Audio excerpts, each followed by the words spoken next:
Joining me today from Swindon Dolphin is Anthony Clark, the Learning to Use Swim Scheme head coordinator. Call it what you want. Okay, lovely. And Lauren Matthews and Victoria Jennings. Good morning. How are we?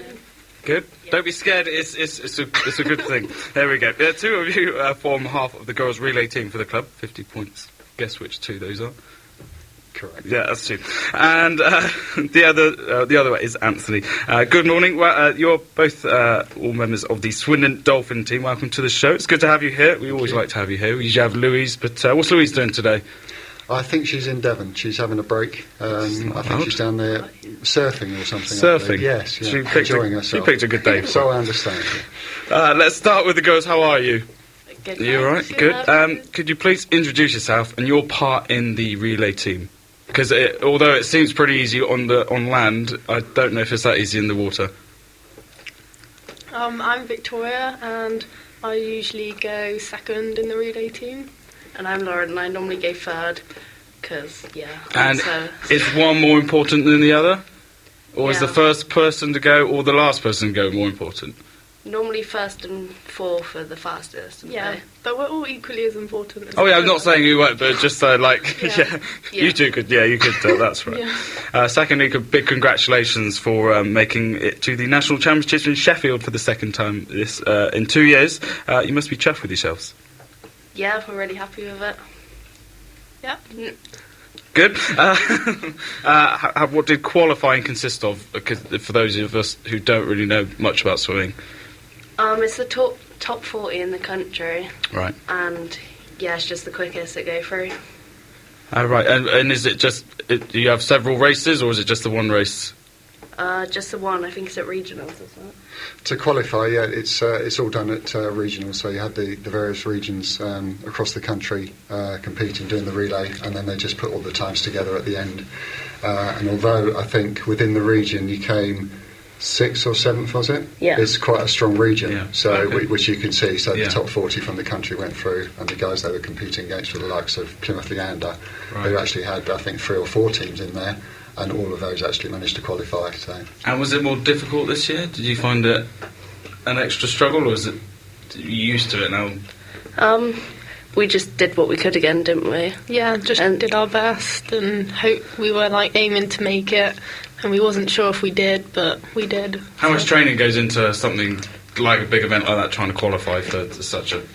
We train 8 or 9 times a week, and we have gym as well. Right. And it's early in the morning, so yeah. Yeah, because you're early riser. What time does your swimming practice start in the morning? 5 till 7. 5 till 7, and then I presume you go to school? Yeah. So that's what, 9 till 3, 4? Yeah. And then back in the pool? Mhm. Nice. And how long is that for later on? 2 hours again, normally, yeah. That's good. I think if you want to do it, you do it. And it's one of those sports where you have to be dedicated, and you only get the people that are really dedicated. Are you not so dedicated? No, I am. No. She was nudging you like she wasn't. So when can we expect to see you in action at the Nationals? Because they're not long away, I don't think, are they? Friday the 2nd of August we'll be swimming.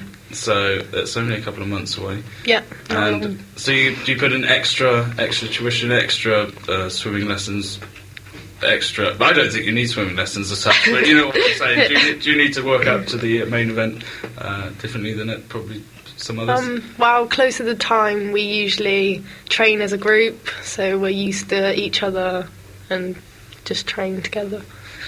That's good. Anthony, you must be really proud of what they've achieved. Yeah, very good. Yeah, very impressive to actually make it up there with, for the club as well, actually, to show that we've got sort of depth within the swimmers, that we can produce 4 swimmers that can put together a relay team that can get up there with the best, absolutely.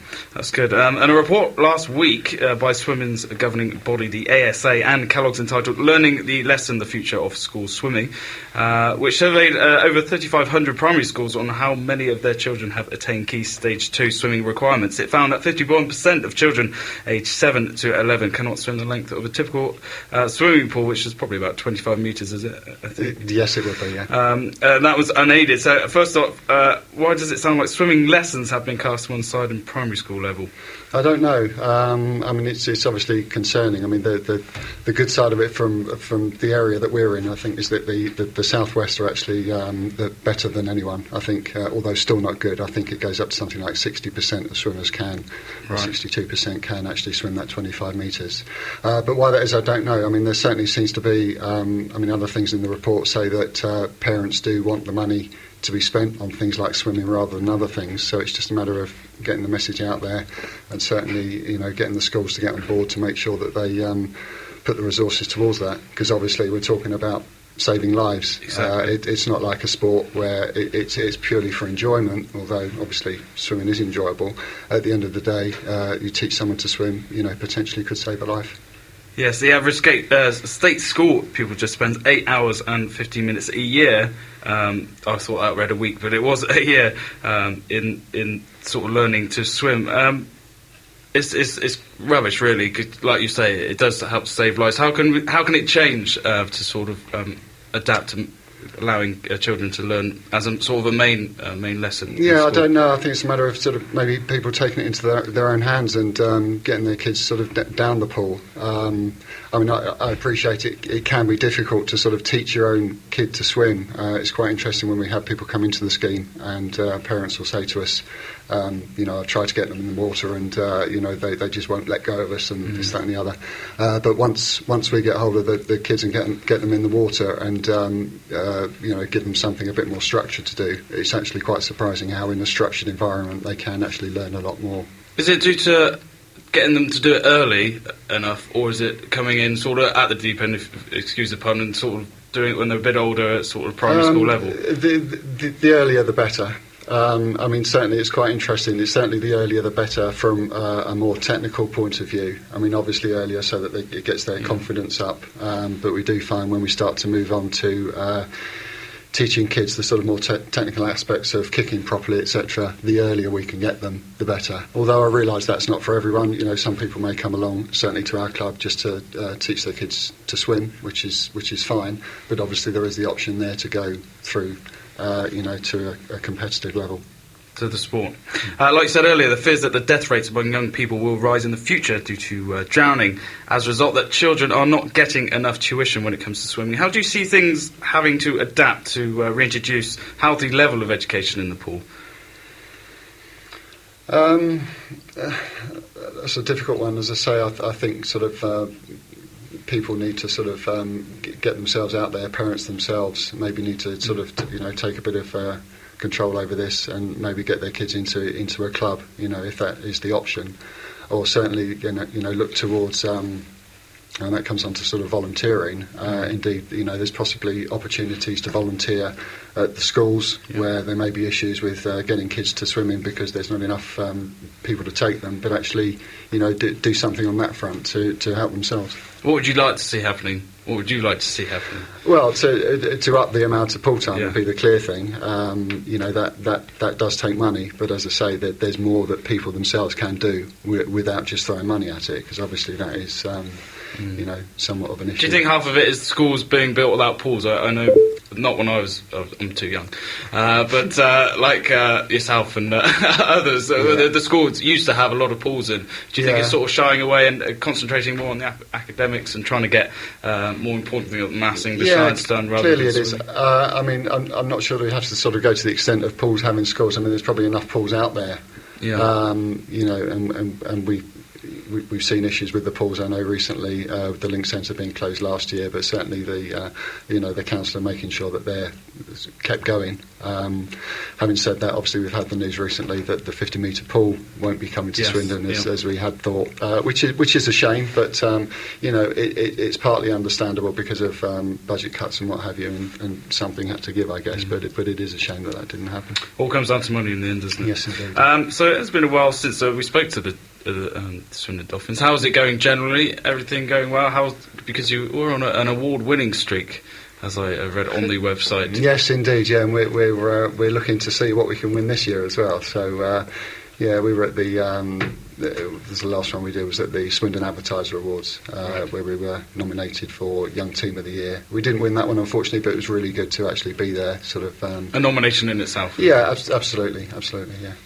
That's good. A Dolphin squad of 21 were at Millfield for the championships earlier in the month. Apart from you two lovely ladies doing very well in the relay, you must have had some other great achievements. We were just talking about this earlier, trying to work out, because there were some medalists, Yes. which one is sitting next to me, which was Congratulations. nice. What did you win? I got a bronze in the 200 fly and a bronze in the 400 IL. And that being... 400 individual medley. Oh, right, lovely. It's all this lingo here, so Yeah. congratulations. Yeah. And so you had, I did read there was quite a couple of other chaps that did very well. There were a few national times achieved as well. One was by James Clark, who got his 100 metre freestyle in addition to his 50 freestyle, and also John Ordis, who is 33 this year. He was 33, and he's actually managed to get to or achieved a national qualifying time for the past 11 years, I believe, which is quite an achievement. That is. Particularly as he didn't start swimming sort of properly in earnest until he was into his early 20s. Oh, right. So having said earlier about, yes, it's best to start early, I think he learnt to swim early but didn't actually get into competitive swimming until quite later. Yeah. And it's quite something to see him up there sort of against the young ones, sort of showing them what it's about. So. Think what you could be like in a couple more years' time. How long have you been swimming for then? About 10 years, I think. 10 years. Yeah, I've been with dolphins since I was about 9. And you are now? 17. Oh, so it's quite a long time, and so you're going to be there for a long time to come, hopefully. It's actually something that we do promote a lot at Dolphin, Yeah. which is keeping people within the sport. I mean, Yeah. it's sort of generally accepted, but it can be seen that it's a sport that sort of takes you up to 18, 19, and then move on to something else. But actually, we've got guys going way beyond that. I realise that we've got the sort of university bit in between that, but we're trying to encourage people to stay, and then you can get into, as well as keeping on going with sort of open swimming. Effectively swimming within an open age group. You've also got master swimming, where you're actually swimming within 5-year age bands going up to however long you live. So. Yeah, you can always sort of improve and achieve something more. Yeah, and absolutely. Then sort of There's levels. always something to go at, yeah. And Olympics, of course, soon. Hopefully a dream. It's, I don't know, you sort of be in 4 years' time, 8 years' time, probably.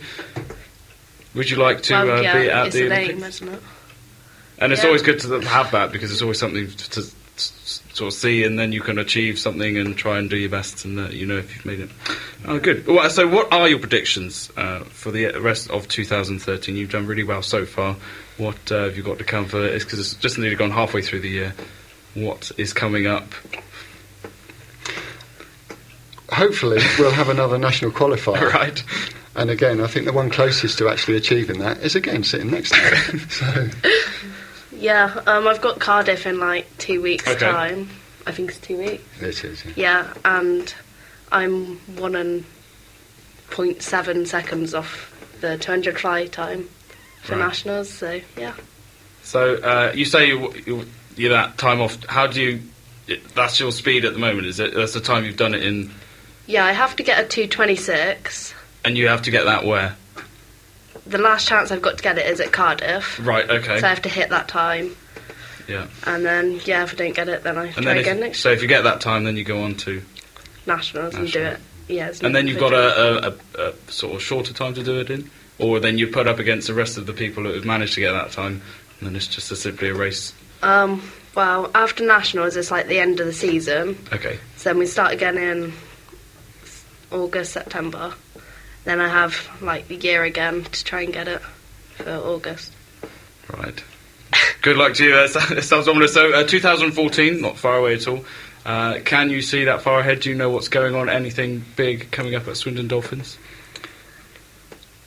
Certainly on my side, one thing I'm looking forward to, because I run the Learn to Swim programme, Yeah. is starting to see the Learn to Swim swimmers coming through, although that possibly goes beyond, interestingly enough, 2014. It goes sort of the few years beyond that. I've only sort of been running it now for the past year or so, and I'm sort of looking right at the very bottom in terms of the 5, 6, 7-year-olds, and in terms of them starting to actually compete. They can't compete till they're 9 anyway. Okay.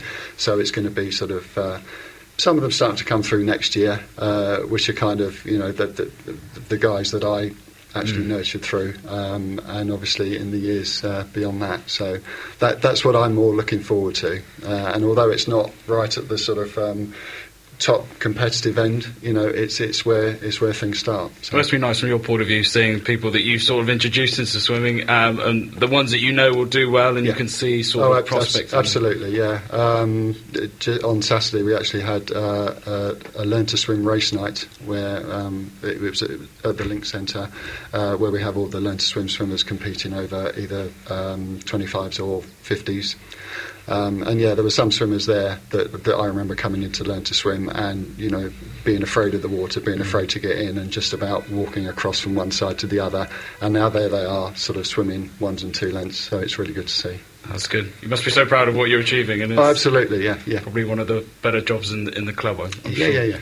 It's been absolutely having you guys on the show today. Good luck to Charlotte Pitts, Lauren Matthews, Victoria Jennings, and Georgina Pitts at the National Championships later this year. And a big thank you to Chris Kurzek for organising this trip. You're going to do your voice, pretend you're Chris. I thought Chris was coming in today, but he wasn't. And for Anthony Clark, the Learn to Swim scheme head.